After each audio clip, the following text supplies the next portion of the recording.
Criação de família de janela, vínculos e desenhos. Agora que já está tudo preparado, a gente pode começar a modelagem da nossa janela. Primeiro a gente tem que pensar uma coisa. A janela, quando ela aparece nos desenhos, seja em corte, em elevação ou em planta, ela é igual à janela modelada? Muitas vezes, dependendo do tipo de janela que a gente utiliza, o desenho dela em planta ela é diferente da modelagem. Exemplo, uma janela de abrir, muitas vezes ela é modelada fechada, enquanto que o desenho dela representa a janela aberta. Então, por isso, a gente vai começar pelo desenho. A gente primeiro vai fazer o desenho representando a janela e o espaço que ela ocupa. E aí depois, com base nesse desenho, a gente vai fazer a modelagem da janela. A janela que a gente vai fazer é uma janela pivotante. Ela vai ter a projeção de metade dela aqui para o lado interior e a outra metade para o lado exterior. Então nós vamos começar o desenho da janela. E como vai ser simplesmente o desenho, a gente vem em anotar. A gente vai utilizar aqui a linha simbólica.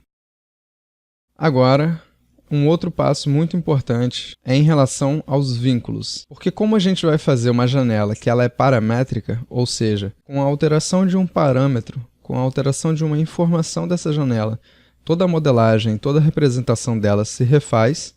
Para o Revit entender essas alterações, o desenho e a modelagem têm que estar vinculados de maneira correta a esses objetos que respondem à alteração dos parâmetros. Exemplo, se eu fizer um desenho que ele deve responder a qualquer alteração da largura, eu tenho que ficar atento a esses eixos que estão sendo identificados como largura. Se eu preciso fazer um desenho que ele fique sempre posicionado no centro, eu devo estar atento a esse eixo que identifica a minha posição do centro, certo? Então esses vínculos são muito importantes para que a família responda corretamente às alterações dos parâmetros. Então nós vamos iniciar aqui pelo centro. A nossa janela vai ficar da metade para o interior. Eu preciso vincular o desenho dessa janela ao plano de referência que marca a metade e ao plano de referência que marca a largura, porque ela vai ocupar todo o espaço definido pelo parâmetro largura, correto? Então eu vou aproximar o zoom para a gente enxergar melhor esses eixos. Agora eu vou pegar aqui como referência o cruzamento desses dois eixos e eu vou traçar por toda a largura dessa janela. Eu vou pegar novamente aqui como referência o cruzamento. Vou andar aqui para o lado interior, a espessura, e a medida aqui está em milímetros, então eu vou colocar 40 milímetros. Ela tem 4 centímetros de espessura. Vou voltar com a largura até o eixo de referência e vou fechar o meu desenho em relação à primeira linha que eu desenhei. Pronto. Agora, uma coisa muito importante. Será que esses vínculos foram criados corretamente? Eu vou alterar essa largura para ver se o desenho se refaz de maneira correta. Vou apertar ESC para ele vir a função de seleção, um clique para selecionar, um clique no texto para editar. Vou colocar 2000. O desenho ele se alterou corretamente, ok? Vou voltar para 1000. Outra coisa muito importante, qual vai ser a escala que a gente vai trabalhar a nossa janela? A gente vai trabalhar em escalas maiores, que chegam a detalhar, ou a gente vai trabalhar apenas escalas menores, escalas de 1 para 100, no máximo 1 para 50, em que os detalhes não são tão vistos. É preciso a gente pensar isso para saber como que a gente tem que construir a nossa família.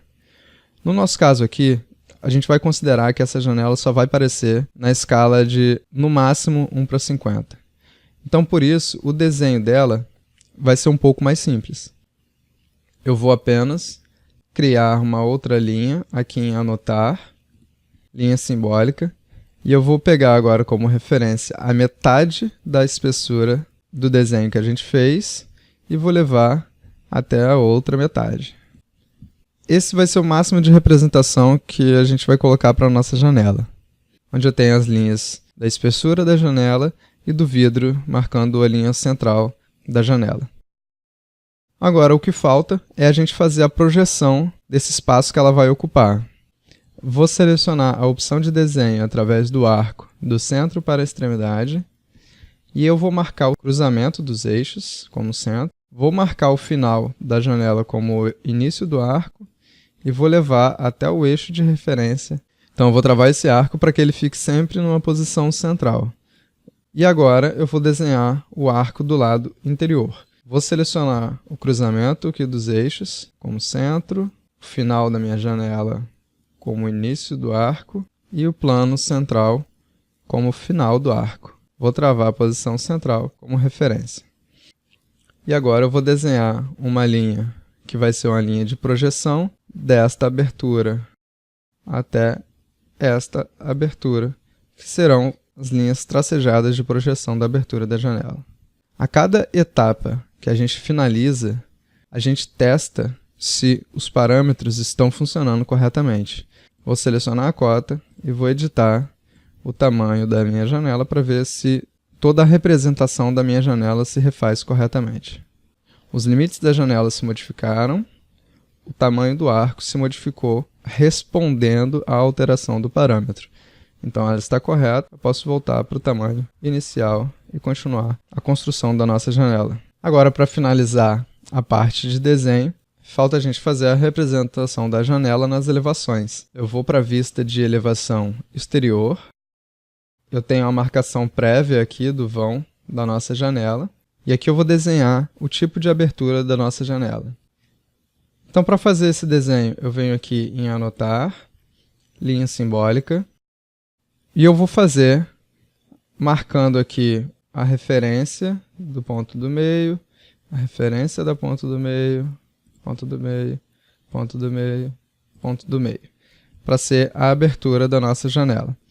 Não se preocupem por enquanto que a linha não está tracejada, assim como não ficou em planta. Depois eu vou mostrar como a gente regula essa questão do tipo de linha. Então agora que eu já criei o meu desenho, como eu disse, é sempre importante a cada vez que a gente finaliza uma etapa, a gente testar se os vínculos ficaram corretos. E dessa vez eu vou num caminho diferente para mostrar a vocês um outro local onde eu posso alterar os parâmetros para fazer os testes de vínculos da minha família.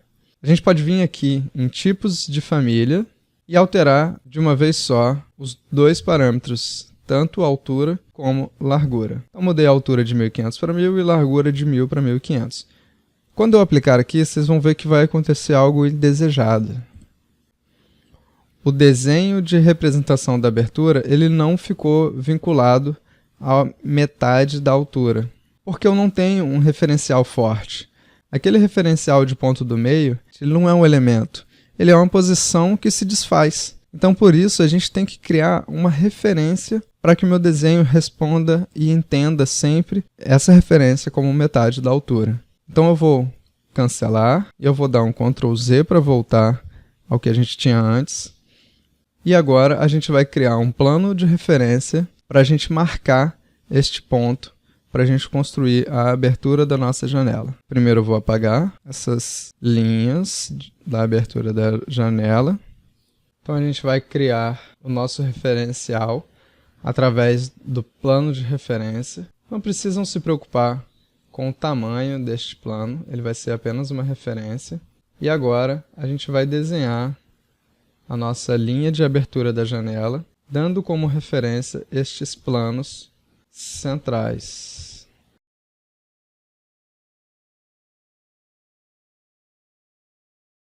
Agora uma coisa muito importante, eu preciso informar para o Revit que este plano vai estar sempre na metade dessa distância. Vou selecionar a opção da cota e eu vou fazer uma cota contínua, ou seja, eu vou medir deste elemento para este e em seguida para este elemento. Então eu estou medindo junto os dois tamanhos. Eu vou posicionar essa cota em qualquer lugar e vou marcar a opção da equidistância. Com isso, eu estou dizendo para o Revit que este lado vai ter sempre o mesmo tamanho desse dentro dessa distância total, que no nosso caso é equivalente à altura. Então agora a gente vai novamente fazer os testes. Eu vou fazer a alteração dos parâmetros aqui em tipos de família. Então alterei a altura de 1500 para 1000 e a largura de 1000 para 1500. Agora eu vou aplicar essa mudança e ver se tudo está correndo bem. Viram a diferença? Agora a linha responde à metade Porque eu tenho um elemento marcando essa metade. Então a linha ela vem do eixo central para o eixo central. Do eixo central para o eixo central. Então eu criei elementos para informar as posições que eu quero no meu desenho, correto? Vou dar um OK para confirmar. E agora a gente já pode considerar que o nosso desenho está finalizado.